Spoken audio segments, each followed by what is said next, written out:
Hello students, good morning. मैं ये सब वीडियो बना रहा हूँ, पर ये वीडियो जहाँ तक उसके शाम को अपलोड होगी आपकी। तो आज हम एमपीएस 04 तुलनात्मक राजनीति मुद्दे और प्रवृत्तियों का चैप्टर 3 एक्सप्लेन करेंगे, उसके नोट्स का एक्सप्लेन करेंगे। इसके नोट्स की पीडीएफ आपको टेलीग्राम पे मिल जाएगी।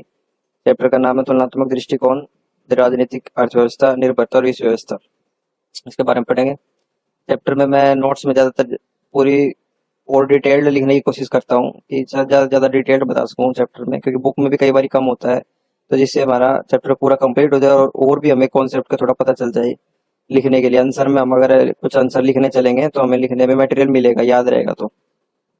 तो इसमें हमारे कुछ थिंकर्स का जिक्र किया गया है कि उन्होंने तुलनात्मक दृष्टिकोण और राजनीतिक अर्थव्यवस्था के बारे में क्या बातें की हैं।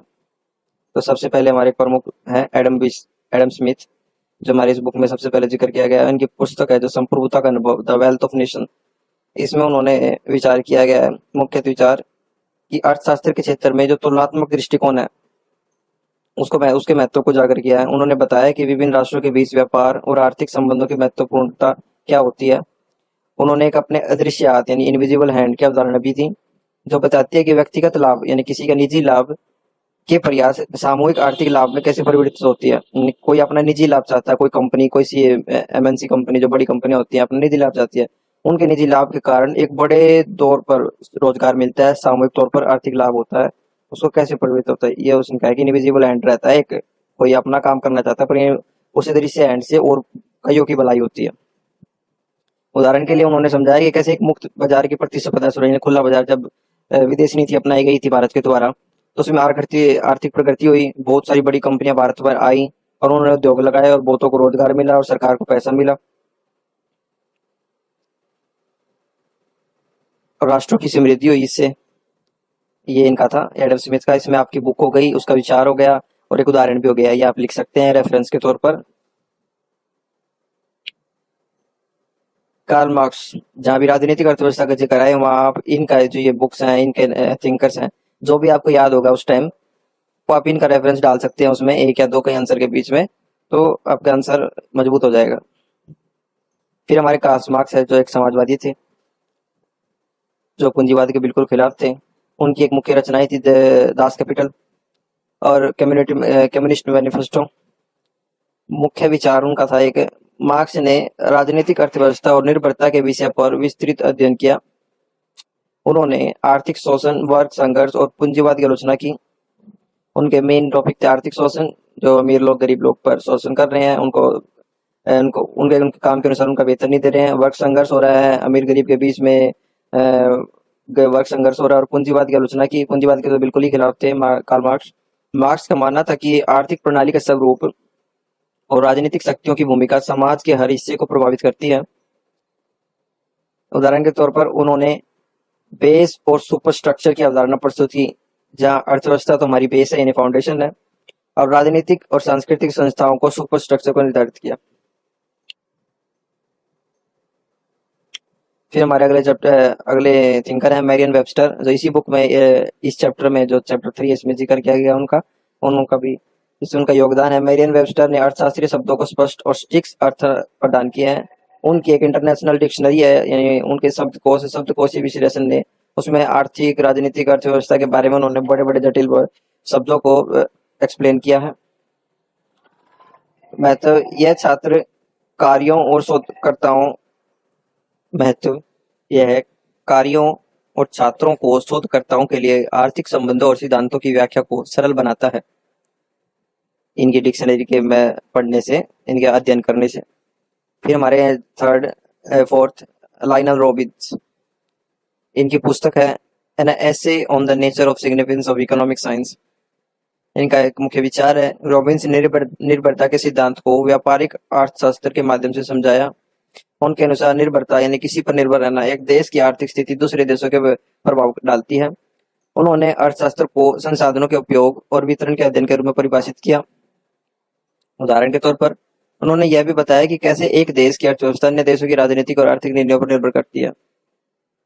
जैसे कि कोई देश किसी दूसरे देश के कच्चे माल पर निर्भर होता है, अगर वो देश उसकी फसल, उसके वहां पर कच्चा माल भरपूर मात्रा में नहीं बनता रहा, तो वो आगे विकसित देश अपने माल नहीं बना पाएगा आगे। जॉन मैन्यार्ड केन्स, जो हमारे लास्ट इस चैप्टर के थिंकर हैं। उनकी पुस्तक है the journal theory of employment, interest and money, ये इनकी बुक है। इनका एक विचार, केन्स ने विश्व व्यवस्था और आर्थिक नीतियों पर अपने विचार प्रस्तुत किए। उन्होंने आर्थिक मंदी के समय में सरकार के हस्तक्षेप की महत्वपूर्ण भूमिका उजागर किया।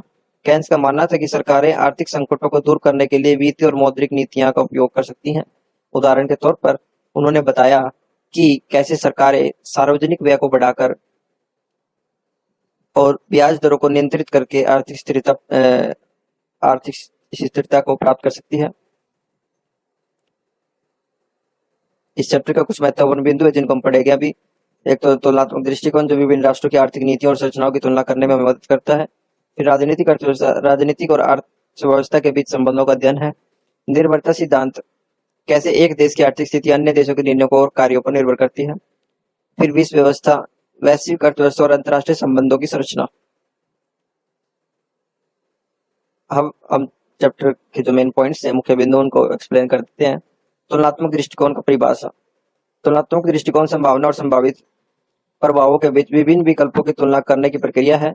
इसमें विभिन्न देशों, क्षेत्रों या गतिविधियों के बीच अंतर और समानता की तुलना की जाती है।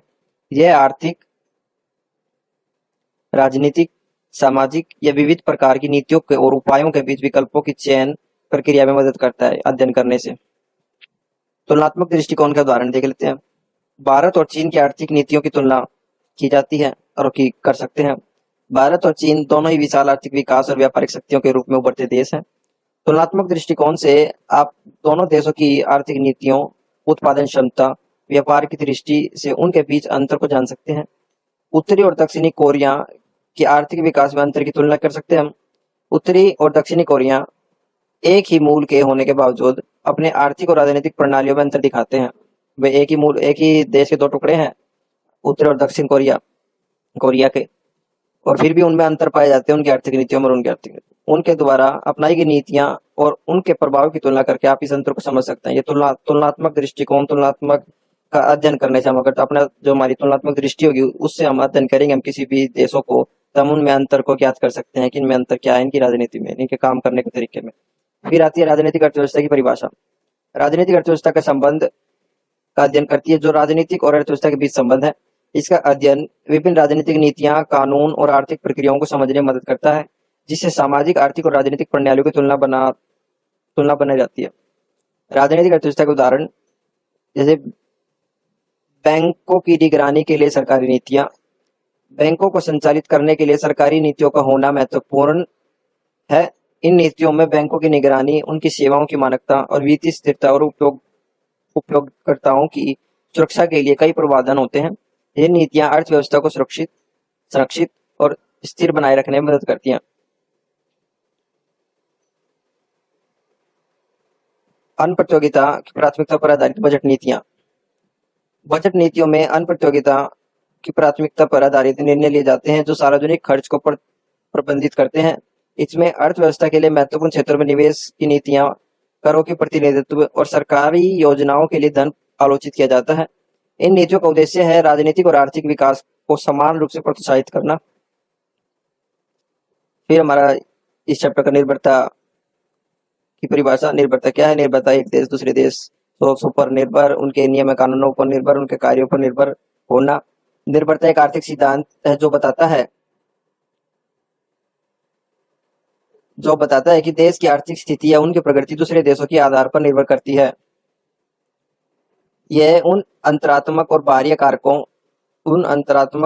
कारकों को प्रतिबिंबित करती है जो एक देश की आर्थिक स्थिति पर प्रभाव डालते हैं, जैसे कि विदेशी निवेश, विदेशी उत्पादनों की मांग और विश्व व्यापार के शर्तों में परिवर्तन।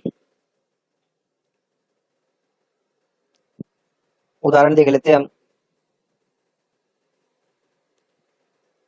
निर्भरता के उदाहरण, विकसित देशों की औद्योगिक वस्त्र उत्पादन की बढ़ती आर्थिक विकास में योगदान। भारत की आर्थिक विकास में विकसित देशों से आयात की जाने वाली औद्योगिक वस्त्रों की महत्वपूर्ण भूमिका। इसके बिना भारतीय के औद्योगिक उत्पादन में कठिनाइयां होती हैं और उनकी आर्थिक विकास में गतिशीलता कम होती है। अनप्रतियोगिता के क्षेत्र में उत्तरी और दक्षिणी कोरिया के बीच अंतर। उत्तर और दक्षिणी कोरिया के बीच अंतर या अनप्रतियोगिता के क्षेत्र में व्यक्तिगत और औद्योगिक प्रगति का एक उदाहरण है। दक्षिणी कोरिया की उन्नति और उत्तरी कोरिया की पिछड़ाव इस अंतर को रूप से दिखाती है। विश्व व्यवस्था की परिभाषा। विश्व व्यवस्था एक व्यापक अर्थशास्त्रिक और राजनीतिक क्षेत्र है जिसमें अंतर्राष्ट्रीय संबंधों, संगठनों और नीतियों का अध्ययन किया जाता है। यह विभिन्न राष्ट्रों के बीच व्यापार, वित्त, सांस्कृतिक आदान प्रदान और गहराई से संबंधित अन्य मुद्दों को शामिल करता है। विश्व व्यवस्था अध्ययन उसके अंतर्निहित नियम, संरचनाएं और प्रक्रियाओं को समझने में मदद करता है जो विभिन्न राष्ट्रों के बीच संचालन की जाती हैं। जैसे कि IMF मॉनेटरी फंड जो लोन देता है बैंक, विश्व बैंक की भूमिका के कार्य IMF और विश्व बैंक के कार्य। IMF और विश्व बैंक विश्व व्यवस्था में महत्वपूर्ण संस्थाएं हैं जो अर्थव्यवस्था को संरक्षित करने और समृद्धि को बढ़ावा देने में मदद करती है। IMF अर्थव्यवस्था की संतुलन और सुरक्षा को बनाए रखने के लिए नीतियों का समर्थन करता है, जबकि विश्व बैंक विकास परियोजनाओं को वित्तपोषित करता है और उनकी प्रगति का मूल्यांकन करता है। गैर शांतिपूर्ण संघर्षों के प्रभाव में विश्व व्यवस्था, यानी कहीं अगर कुछ तनाव चल रहा है, किसी देशों के बीच लड़ाई होने वाली है, तो विश्व की जो बड़ी UNO है, यानी वो अंतर्राष्ट्रीय संगठन, वो बीच में आता है और उनको रुकवाता है। आतंकवाद के लिए भी एक साथ खड़े होते हैं सभी देश। गैर शांतिपूर्ण संघर्ष जैसे युद्ध, आतंकवाद और अन्य संघर्षों का असर विश्व व्यवस्था पर पड़ता है। यह संघर्ष संभावनाओं को बदल सकते हैं, उत्पादनों को प्रभावित कर सकते हैं और विश्व व्यापार को विपरीत दिशा में प्रेरित कर सकते हैं। इसका अध्ययन विश्व व्यवस्था की सामर्थ्य और स्थिति को समझने में मदद करता है। विश्व व्यवस्था का महत्व के लिए हमें इसे दो मुख्य पहलुओं में गहराई से समझ सकते हैं। इसके मैंने 2 पॉइंट बनाए हैं, जैसे कि अंतर्राष्ट्रीय संबंधों के विकास में महत्वपूर्ण भूमिका। विश्व व्यवस्था के माध्यम से देशों के बीच संबंध की मानवीय और आर्थिक सहयोग को बढ़ावा मिलता है। यह अंतर्राष्ट्रीय व्यापार, वित्तीय संबंध और सांस्कृतिक आदान प्रदान के माध्यम से होता है। विश्व व्यवस्था के माध्यम से देशों की अधिक से अधिक विकास की प्रक्रिया में सहयोग किया जाता है, जिससे गरीब और पिछड़े वर्गों की स्थिति को सुधारा जा सके। विश्व व्यवस्था के अंतर्गत विभिन्न संगठनों और समझौतों के माध्यम से विश्व की सामाजिक, आर्थिक और राजनीतिक मुद्दों समाधान किया जाता है। विश्व व्यवस्था के प्रमुख संगठनों का अध्ययन और उनका प्रभाव, जैसे अंतर्राष्ट्रीय संगठन जैसे कि संयुक्त राष्ट्र, विश्व व्यापार संगठन, विश्व बैंक, IMF आदि विश्व व्यवस्था में महत्वपूर्ण भूमिका निभाते हैं। इन संगठनों के माध्यम से विभिन्न देशों के बीच विकास से संबंधित मुद्दों का समाधान किया जाता है। उन्होंने आर्थिक सहायता, संगठित विकास और अन्य महत्वपूर्ण क्षेत्रों में योजनाओं की रचना की है। ये संगठन राष्ट्रों के बीच संबंधों को संगठित करते हैं और विश्व के विभिन्न देशों में व्यापार, उत्पादन और विकास को प्रोत्साहित करते हैं। बस इस चैप्टर में इतना ही है। आप इस चैप्टर को PDF आपको मिल सकती है टेलीग्राम पर, आप टेलीग्राम ज्वाइन कर सकते हैं और आप इसको दोबारा से पढ़ सकते हैं। अगर आपको कुछ इसमें मदद मिलती है तो मुझे खुशी होगी। Thanks for watching, goodbye. मैं मिलता हूँ इसको चैप्टर 4 में।